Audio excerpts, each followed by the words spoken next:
So we tracked and gutted our deer. We skinned and quartered it. Now we just need to be processing it, cutting it up, getting it frozen. So we're going to start with the back straps here.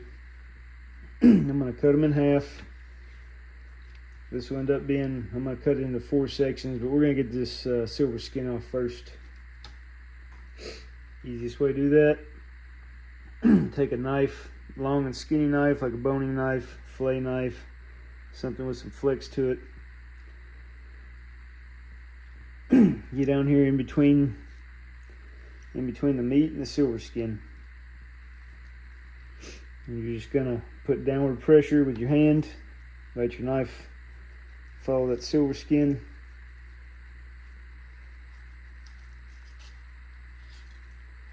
Kind of fillet it off there, kind of like you're filleting a fish.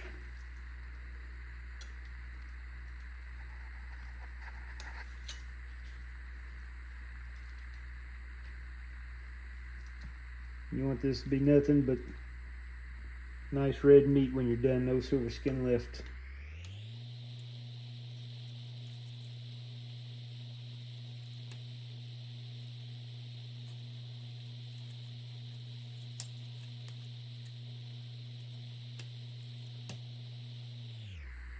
And I have to, get some of this kind of wrapped around the edge of it separately.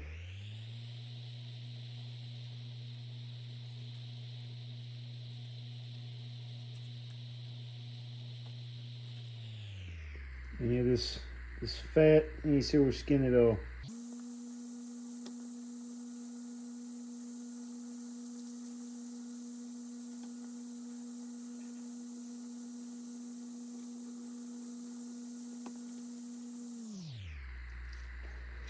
And I'll cut that in half.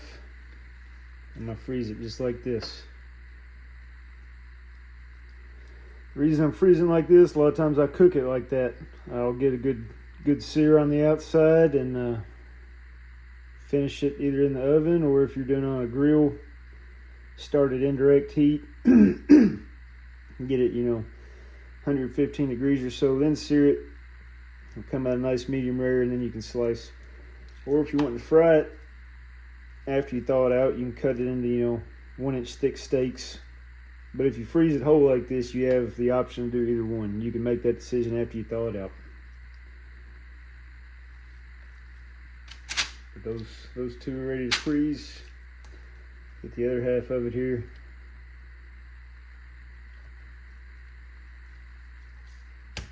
Sometimes I'll kind of get it started before I flip it over. Same thing.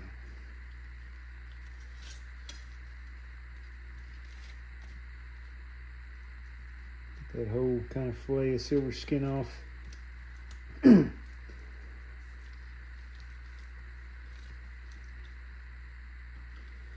Kind of got this muscle that connects to it here. I usually go ahead and cut that off. You're going to lose some size down the end of it, but I don't want that connective tissue being in between it when I cut it up. And that can just go to your ground meat if you choose to do that. It's still good meat.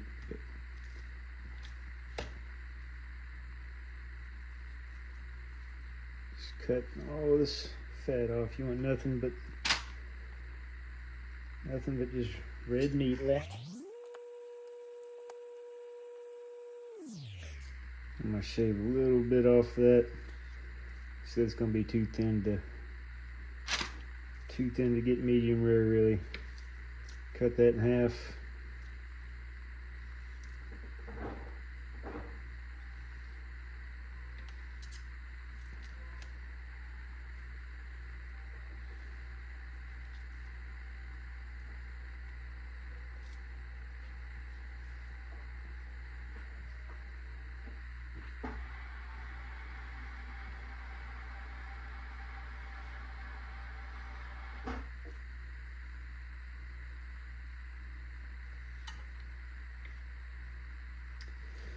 Those are ready to freeze as well. Then just do the same thing to the other back strap. Alright, that took care of the back straps. Now we got inner tenderloins. I mean, there's not much to do here. You got kind of some coagulated blood on them, maybe you kind of scrape some of that off the spine of your knife. If you do have any hair, fat, anything like that, go ahead and get that off. But I mean, these are pretty much ready to freeze just like they are, or go ahead and cook. A lot of people cook them up fresh, never even freeze these. This is the most tender part on the entire deer. Wrap them in bacon, grill them, whatever you want to do. Best done medium rare.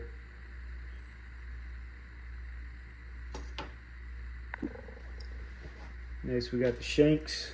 I mean, I don't do anything to these really. I cut them off the bone just for you know, the sake of freezer space. But if you have the space to leave it on, and I might cut these really thick tendons off. It's honestly not even 100% necessary. These things are you're gonna slow cook these, and all that silver skin stuff like that's gonna just dissolve essentially. You know, get any hair you got on them off. But just freeze them like they are. I freeze them in 2 to 3 pound roast usually, or you know, if it's a smaller deer, maybe 1.5 pounds, whatever make comes out even. But I mean, that's ready for a crock pot or a Dutch oven just like it is. Don't waste a bunch of time on that. You don't need to. It'll be a great roast. Alright, we got your top round, bottom round, and eye round. Again, we got that separate video for the breakdown of the ham and what each cut is good for.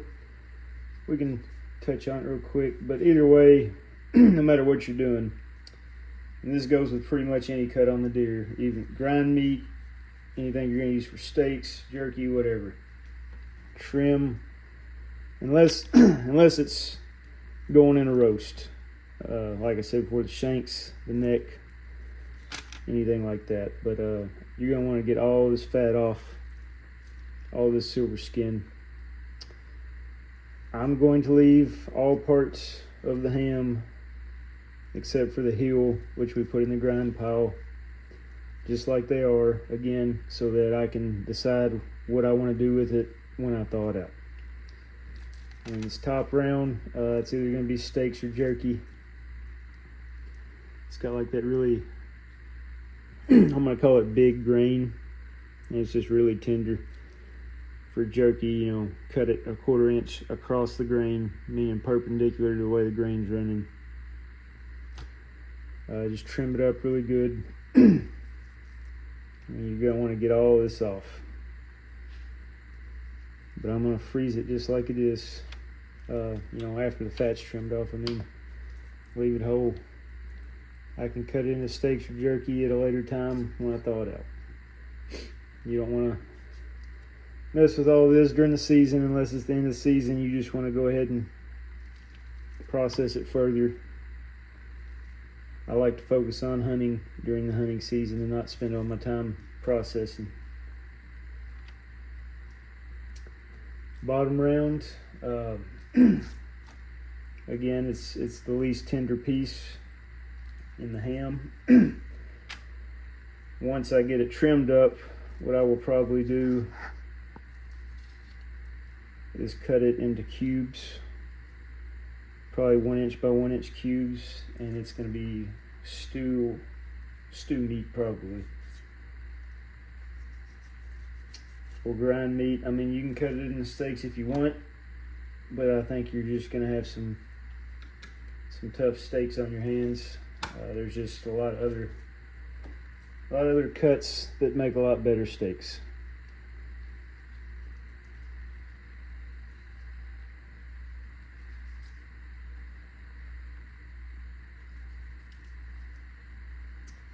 And the eye round, I mean, I'm not going to do anything to it other than cut the fat off of it. It's usually a pretty good tender piece, especially in the younger deer. Cook it like a steak, medium rare. Freeze it just like it is. You could go ahead and cut it into steak medallions if you wanted. I'm probably going to cook it whole like it is, leave medium rare in the middle. or I might butterfly it and stuff it and grill it. I might make some kind of video on that. So yeah, it's pretty much ready to freeze just like it is, or cook, whichever one you want to do. These two I'm just going to trim up. We'll fast forward through that. You don't need to watch that in real time, but you'll get the gist of it.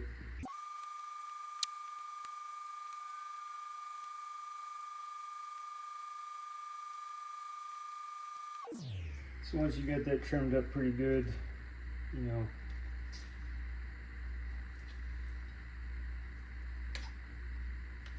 if you want it to be stew meat, you just kind of cube it like so, chunks about like that. I'm actually gonna add this to the grind meat, which is what this entire bag is, meaning belly flab, just shoulder meat, any kind of rougher cut. But the same thing with this, before you grind it, when it's done trimming, it should just be solid red meat like that. Not only is the fat bitter, but this silver skin will clog up your grinder really bad. Like, you will not be able to grind very much of that before it'll clog up the holes around your blades. So no matter what you're doing, trim it up. I'm just gonna cut this into smaller chunks so it'll fit in my grinder a little better.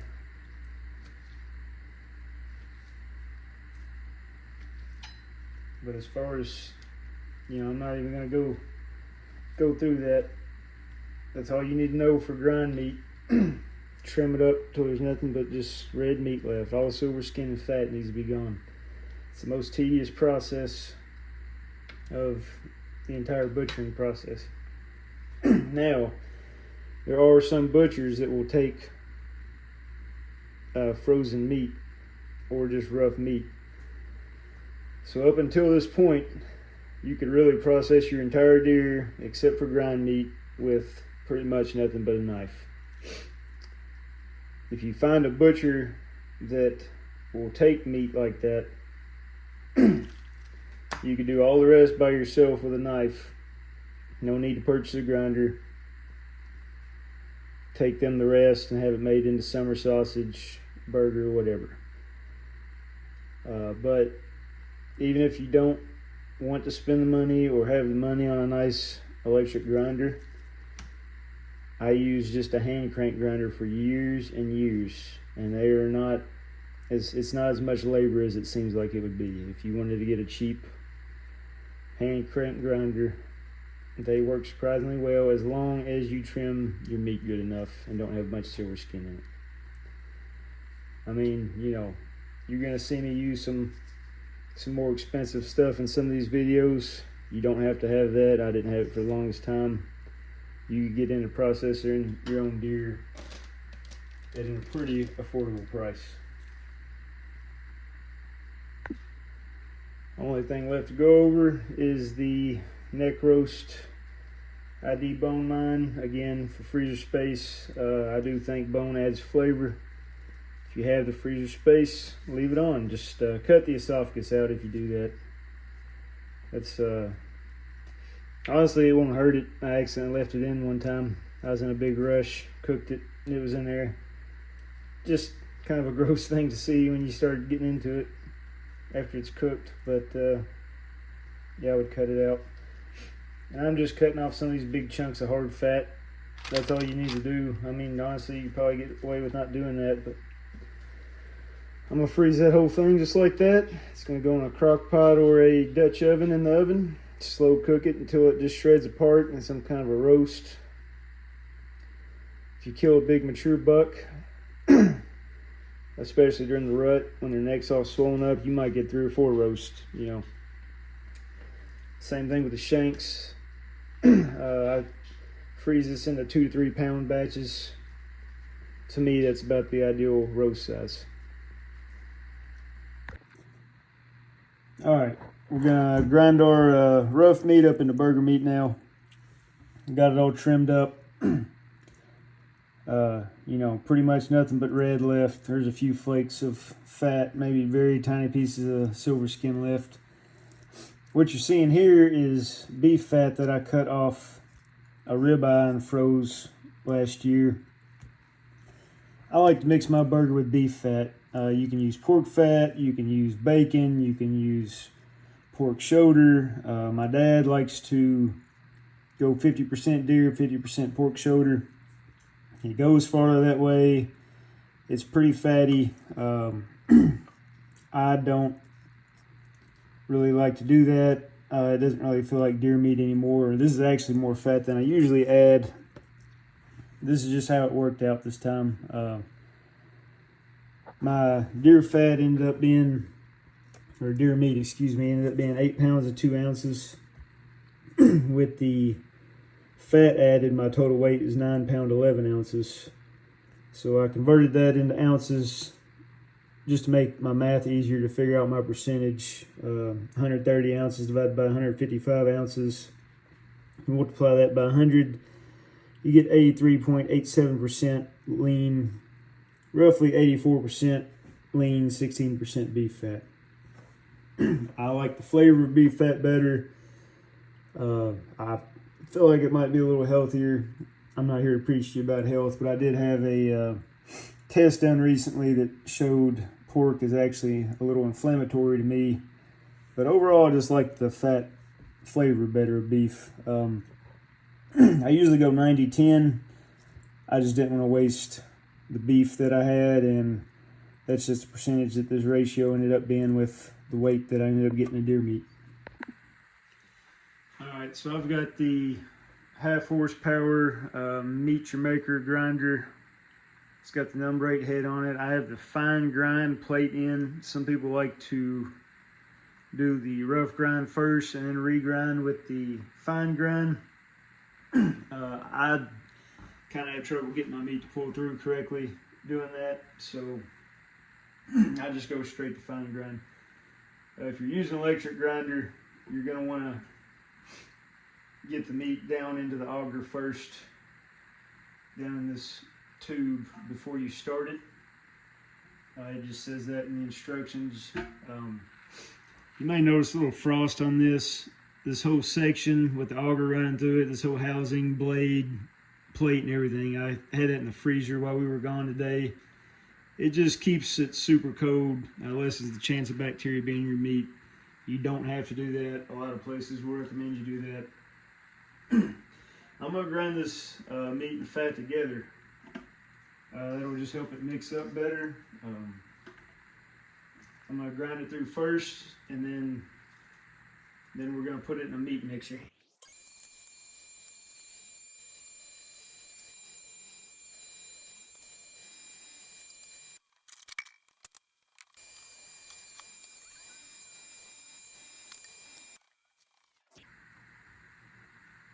Alright, I'm going to try a little trick I saw online. I don't know if this is going to work. I saw them run bread through the auger at the end to try to push the rest of the meat out, just to make the cleaning process a little bit better.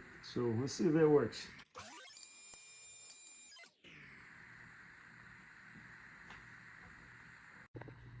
So I would say the bread thing does actually help. Now there's not much meat left up in there. That's going to make the cleaning process much easier. So easy tip, throw a couple slices of bread in there and it'll push the remaining meat out. Once it gets to the end, this auger has trouble pushing out. You usually have some meat waste that's all trapped around these blades, the end of your auger, up in the plate. Now, I mean, I ground through almost 10 pounds in, I don't know, 5 minutes. You do not have to have a big, nice electric grinder like this. If that's in your budget, I would 100% recommend you do that. But I used a hand crank grinder for the longest time, just old cast iron. I mean, the thing's older than I am. If you have sharp blades and you have this nut around tightened on your plate good, so you got good pressure against the blades, it will cut very easily, even with a hand crank. Also, if you do a poor job of getting the silver skin out of your meat, it will clog these tiny holes up. You will have to stop, scrape it all off with a knife, clean your blades. It's going to be a pain in the neck. I mean, if you take the time to trim your meat, it's not only going to make it taste better, it's not going to have that gaminess that people talk about, but it's going to grind so much better. It's the most tedious part of processing an animal, but take the time to do it if you're going to do your own. Trim it very well.